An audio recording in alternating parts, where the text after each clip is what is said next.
Hi everyone, it's Dr. Marie Holowaychuk here. If you're like me and love staying up to date on what's happening in vet med, beyond just cases and clinical pearls, you'll want to check out What's Up Doc, the new podcast from ScribeNote.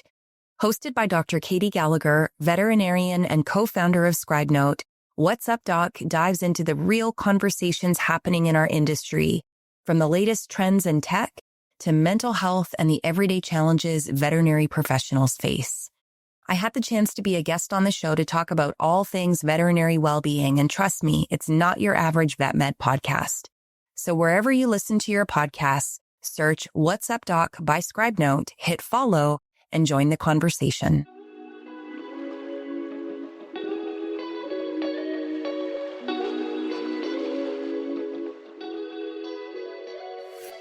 Hey everyone, welcome to another episode of Reviving Vet Med.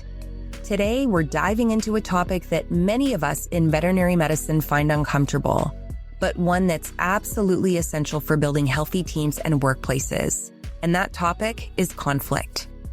Today, we'll explore why conflict isn't something to fear, but something to embrace. During the episode, we talk about the different types of conflict you might encounter in veterinary practice, how to handle disagreements about patient care or clinical decisions, what to do when personalities clash, and most importantly, how to have courageous conversations without damaging relationships. I'm super excited to share this information with you. This is one of my favorite topics. So let's go ahead and get into this short but very practical episode.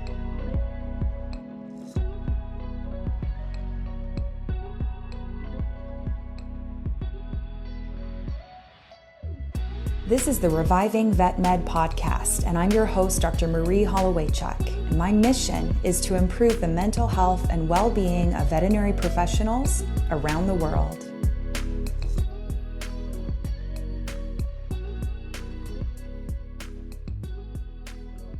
So let's start with the elephant in the room. Why are we so bad at dealing with conflict in vet medicine? Well, first of all, most of us were never trained for it. Vet school teaches us how to diagnose, treat, and save lives, but it doesn't always teach us how to give constructive feedback or set healthy boundaries or handle difficult conversations with colleagues. On top of that, many of us chose this profession because we're helpers. We're caregivers. We want to be liked. We avoid rocking the boat because we're afraid of hurting feelings or being seen as difficult. In fact, a DVM 360 survey found that over 50% of veterinary team members say they try to avoid conflict whenever possible, even though they'll engage in it if they absolutely have to. And that's a problem because when conflict is constantly avoided, it doesn't disappear, it festers. And I've seen this happen in clinics where team members spend more time walking on eggshells than collaborating. There's this surface level calm, but underneath, resentment, frustration, exhaustion. We call this artificial harmony, and it's actually more harmful than healthy conflict. Artificial harmony leads to miscommunication, passive-aggressive behavior, and a lack of innovation because no one feels safe to share new ideas. When a team is stuck in artificial harmony, patient care suffers. So do relationships, and over time, so does mental health.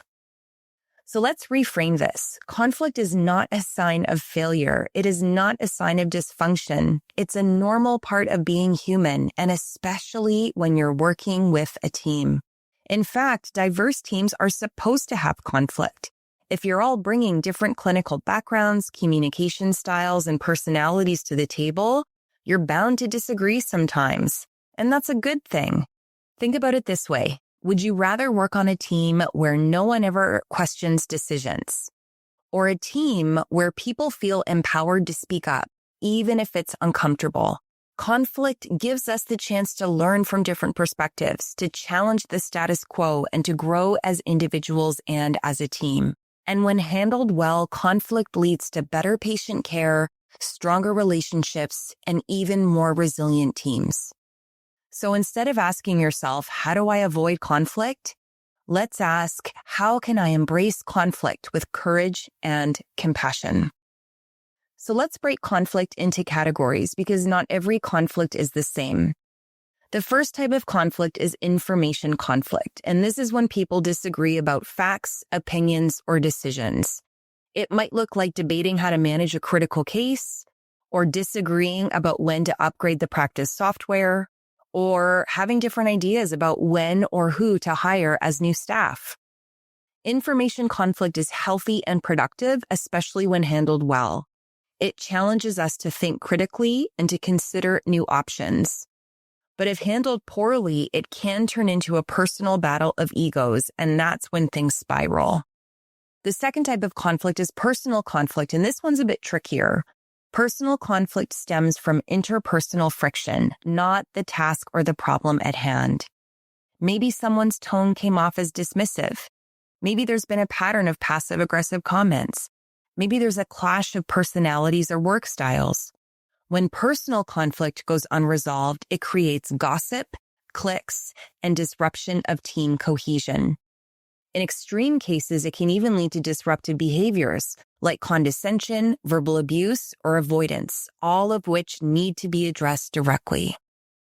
So let's talk strategy. When you're dealing with information conflict, the goal is to keep the focus on the issue, not the person. So here's how you do this. Step 1, you stay curious. Instead of trying to prove your point, ask, what's your perspective on this? Tell me more about why you see it that way. Curiosity disarms defensiveness. Step 2 is to use evidence, not emotion. Whenever possible, you want to ground the conversation in facts. So, for example, in similar cases, studies have shown this protocol reduces complications by 30%. Or based on the American Animal Hospital Association guidelines, this is the recommended approach. You want to avoid phrases like, I just feel like this is better, or my gut says we should do it this way. Feelings are valid, but they're not always persuasive in clinical decision-making and problem-solving. Step 3 is to use reflective listening, and this is huge. You want to reflect back what you're hearing from the other person. So it sounds like you're concerned about anesthesia risks. Is that right? Or, let me make sure I understand. You're worried about client compliance if we change protocols. With reflective listening, it allows people to feel heard, and when they feel heard, they're more willing to collaborate. Step 4 is to accept that consensus isn't always possible. Sometimes you'll disagree, even after all the talking, and that's okay. The goal isn't to make everyone think the same, it's to ensure that everyone feels respected and considered. So even if the final decision isn't yours, you're more likely to support it if your voice was heard. Hey there, quick break. If you haven't heard, my book, A Compassionate Calling, is available for pre-order now and releases August 18th, 2025. It's a heartfelt look at the joys and challenges of veterinary life, and I'd love for you to check it out. Visit revivingvetmed.com/book for a sneak peek and to grab your exclusive discount code.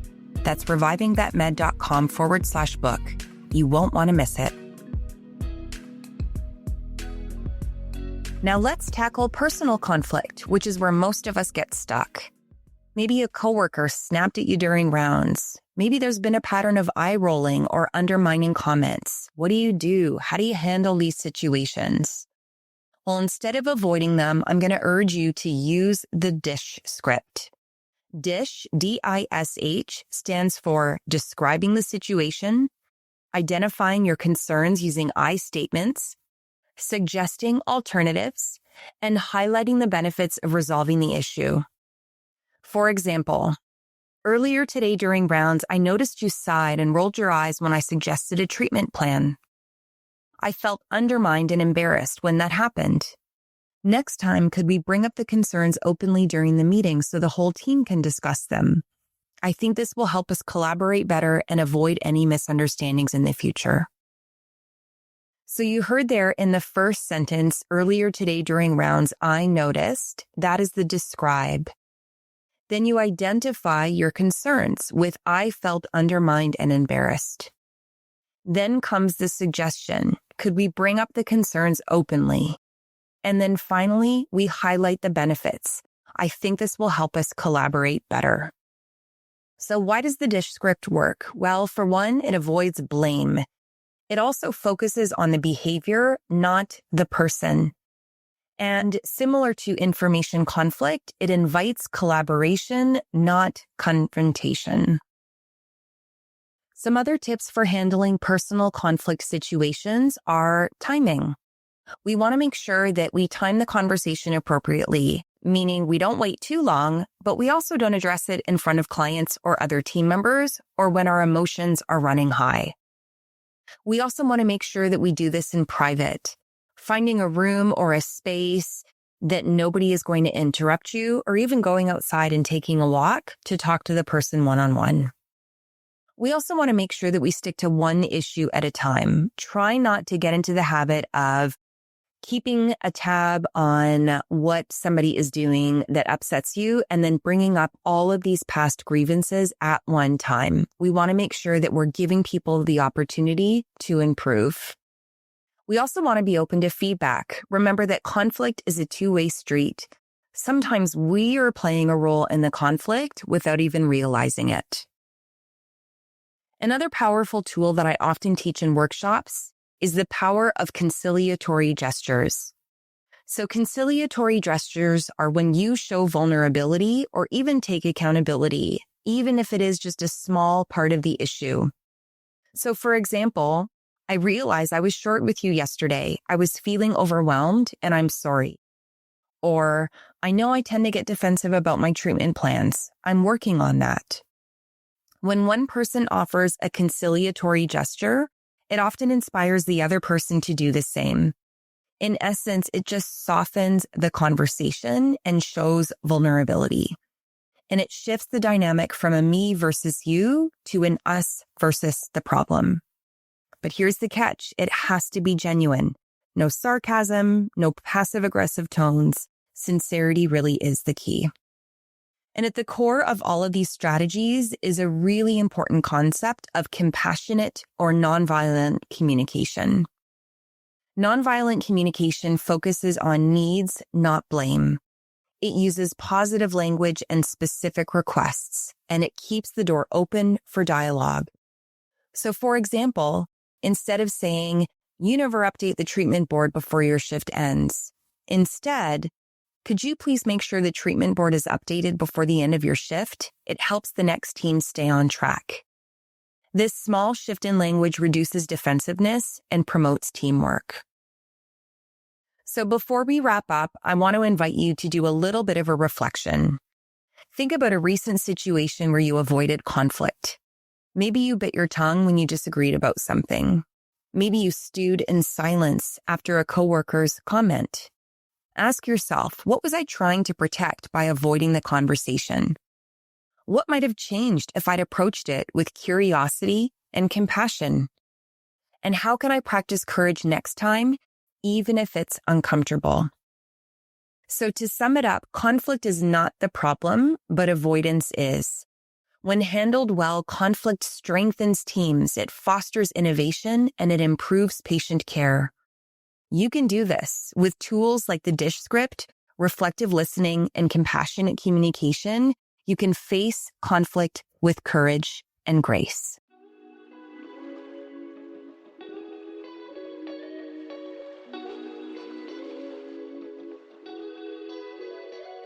So that's it for this episode of Reviving Vet Med. I hope you're walking away with some tools and strategies for navigating conflict with more confidence and compassion. If you do just one thing after listening today, I hope it's this. Forward this episode to a colleague or coworker who might benefit from it. Chances are they've had to navigate conflict too, and this could help. We'd also love it if you subscribe to the podcast so you don't miss future episodes. Also, to access the PDF, How to Handle Conflict Among Coworkers, go to revivingvetmed.com/conflict. You can also follow us on social media at Reviving Vet Med for more well-being tips and strategies. If you have questions, ideas for future episodes, or if you're interested in sponsorship opportunities, send us an email at podcast@revivingvetmed.com.